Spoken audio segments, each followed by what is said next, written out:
room because the show would have been over a long time ago I don't if it think wasn't so. for you. Huh? Nah. We would have just played more calls, and here we go. We got somebody? Oh, we got somebody. What's the area code? 404. Trouble is here. All right. All right. We're just talking about you. Carol, in case you don't know, this is Naj. Carol is in the chat room. She's from Florida. We grew up together. Indeed. Yeah, but she's on another system called Spreaker. You don't. No, did you read the blurb before you got on? Or you didn't bother? No, I didn't. Well, Carol says Atlanta. That's right, Eric. 404 is Atlanta. You're right, Carol. Yeah, he's from Atlanta. Yeah, that's what she just said. Right. Yeah. Well, the blurb said that Mark didn't approve of it, the doc. No, I got embarrassed. That's what it was. Why don't you read it? You think you want to get a little bit of a laugh? I'll read it. It says, "Oh my God, Hillary, what have you done now?" That's the title. And then it says, "Oh my God, Hillary, what have you done?" Or should I say, what did the FBI find out about you? Between the WikiLeaks and Wiener emails, it looks like Hillary's in deep SH, couple of asterisks at T. Since we don't say that word again, and just 11 days before the elections. Take all those polls and throw them in the garbage and let's start all over. The Donald's excited about the revelation, and I bet those stains on his pants are not from food. So, where do we go from here? Whatever, Hillary wants to release the FBI and all that junk. So that's it. That's okay. And Mark didn't like the new email. Gotcha. I didn't enjoy the part about the stains on his pants. You know, I thought that was pretty low class. You know, that's why I put a disclaimer after it. I said, Felix, I said the doc takes no credit for what is written above. Chicken shit. You know, yeah. But really, Naj, what do you make of all this now? All of a sudden. I think Comey and the FBI wanted to reinforce their credibility, so they wanted to come out with something again. Anthony Weiner, of course, left the Democrats vulnerable because he's Anthony Weiner. But no matter what, man, sorry, I got a motorcycle bike group going by. That's all right. By the way, I'm related somehow to... And they were doing wheelies. But what'd you say? I said... I am related to Wiener somehow through a grandparent, but I take no credit for it, and I've never met him. Well, you know, Naj, you know what I said to Felix? I said to Felix that... Don't tell your wife. I told Felix, I said, at Anthony Weiner's girlfriend's Sweet 16, he might be invited and he'll meet him. Yeah, right. Yeah, you better be careful with that one. That dude will get you in trouble. Yeah, right. Yeah, man. I think these emails kind of reflect not only the I guess you could say what we're looking at is at a certain point theater, but it's the media narrative of 1 week, 1 day they release something about Trump, then they release something about Hillary, and that allows them to continue the horse race. Allows them to continue to get ratings and keep people on the edge of their seats looking at this election when in reality, the voting blocks don't move. The people who are for Hillary will make any excuse for anything that comes out about her, and the people for Trump will make any excuse for any misstatement he makes or anything he says. You know, I don't think the voting blocks change at all. I think this is just a new revelation to make people more solidified in what they already think. No, the independents. It is what it is, man. No, the independents shift back and forth. I got huge questions about this huge number of independents and so-called undecided voters at this point. It's late in the day to really be talking about undecided voters when we got 11 days away in the most polarized race we've seen with two unfavorable candidates. So I don't think this changes a thing. I think it gives Trump supporters a couple of days to beat up on Hillary supporters on Facebook and Twitter, and then we'll get something else that Trump says, and then the Hillary supporters will do the same. But we're still in the same place. Two parties funded by oligarchs and don't have the American people's best interest at heart. I hate them both. You know, I got to tell you, Naj, I almost hate to say this, but I really do think that 1 out of 3 undecided people are going to make up their mind when they go into that little booth and fill out the form. I really do. A lot of people just don't know what to do. They're going to take the extra time, you know, and think about it. And then they're just going to say, well, screw it. I'm going with this person or that person for no apparent reason. Okay? And that's going to decide the election. I know a lot of people who are still saying, I just don't know what I'm going to do. Do I vote for Johnson or Stein or Hillary or Trump? Yeah, but I think that's more people don't want to take the social and public scrutiny of saying who they're going to vote for and have to argue their position with somebody else. And the easy way to get out of that is saying I'm undecided. I think people know fully well who they're going to vote for. And I think we're going to be looking at a Clinton landslide. And I think the media is going to be really, really decisive in this voting, in that how they cover Trump within these last 11 days, what new revelations or what quote they can piece apart and use to beat him over the head with.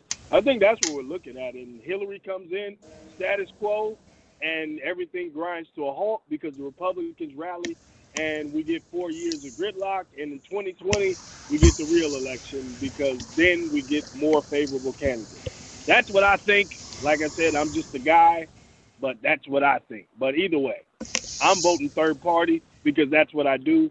I don't give the Dems or Repubs a damn thing. I just wonder, you know, if Hillary is elected, what the outcome is going to be from those staunch Trump supporters who say that it's rigged and they don't buy it. You know, I just wonder. Yeah. Well, yeah. That's the thing about that. If you're saying it's rigged and you're saying there's no reason to be involved in the process, then you should stay at home and say I didn't involve myself because I know it's rigged. But these are people who are actually going to vote. They're going to vote, and then they're going to wait on the process to end, and then they're going to say on the back end, well, it was rigged anyway. So, I mean, I really can't respect that position. If you're going to take that position, you have to take it 100% and not vote. If you're saying this whole system is rigged, don't go out there. But if you're going to participate and then complain, I don't really get that. But I think that's what we're looking at. And what I hear people saying is they think that Trump will actually either form another party because he's got enough backers to form a third party, or completely redo the Republican Party. That's what I think we're looking at. I think Trump loses in a landslide. His supporters disagree. I think we get Trump TV or some kind of Trump media forum for this huge base of voters that he has who back him 100%. And they push the Republican Party either more conservative or more to the right.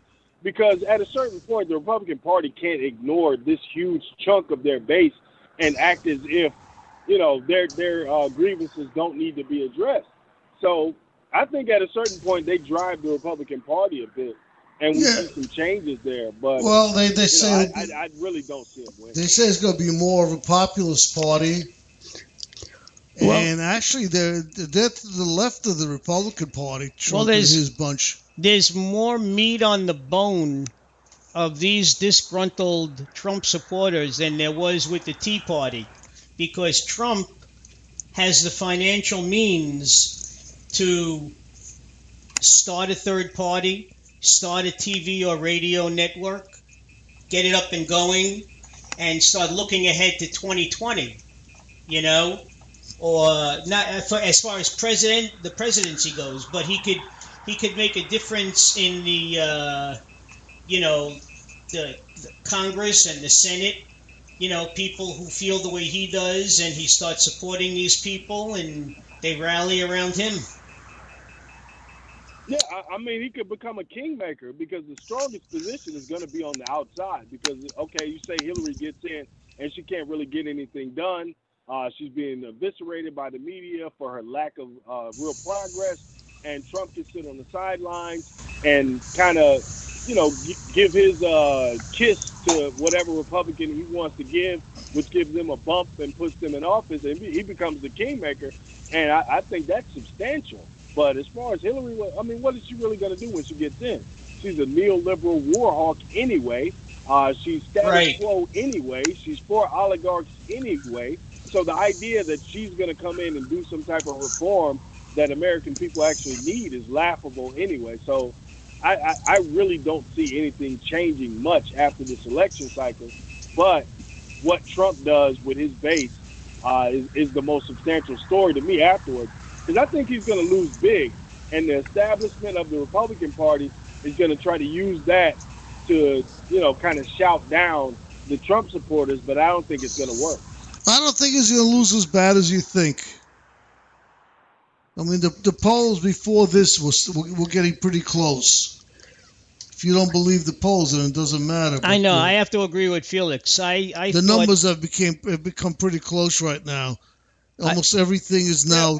And we went through this same song and dance with the Romney-Obama election in 2012, where people said, well, Romney's got a big base. Romney's going to keep it close. And, Romney ended up getting thrashed. And I think we're looking at the same thing here. He's got a problem with the women's voter base. He's got a problem with blacks and Latinos. He's got a problem with the Jewish community. I mean, that leads to when you start talking about these battleground states and what you need to get to hit that electoral number, that leads to a big loss, even though maybe you did well as showing in popular vote. That could lead to a big loss. But look, I could be wrong. This is just my opinion. Like I said, now I why? am not an expert. Why? Yeah. Why did the blacks love Hillary so much? Now that is a whole nother question, and that would also explain why Hillary is presenting Trump as this huge ogre that you have to fear as a monster.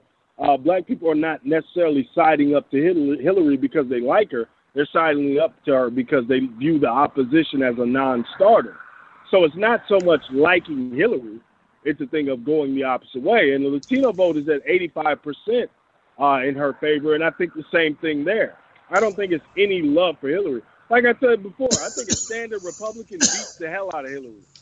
I think any of those other guys, well, not any, but a few of those other guys could have beaten Hillary easily. But I think Trump makes it a little complicated just because of not only what he said, but some of the things that he stands for in his speeches. But to ask black people why they don't vote Republican, I think the question answers itself. The policies, the strategies, when you consider, the past couple of months where we had this voter ID situation, to where you had people trying to suppress the vote in certain states and the Supreme Court had to rule in. Like, when you see things like that going on, you have to say, if I was given a second option, why the hell wouldn't you make it a softer landing? Why would you make it difficult for me to leave this party that has done nothing for me in the past 40 years, and I hope to find a life raft and another option? So I would say the Republican Party needs to do some soul searching on that. Yeah. My dad, when Colin Powell said that he was a Republican, during the first Bush administration, and obviously Bush made him Secretary of State, my father said, because my father had a lot of respect for Colin Powell, he said, what has any Republican ever done for a black man in this country? They set him free. Lincoln was a Republican. Yeah, but Lincoln was a Democrat, more of a Republican. That's a lot more difficult to really discern. The Republican and the Democratic Party flipped. I know. Early on, the Republicans initially were for black people as far as black rights and things like that, but they also introduced things in the Congress about continuing slavery and also oppressing black folks as far as you go back to that election where they brought the Union troops out of the South during Reconstruction and allowed the Klan to roll. So it's not a That's really right. good relationship even back then with the Republican Party.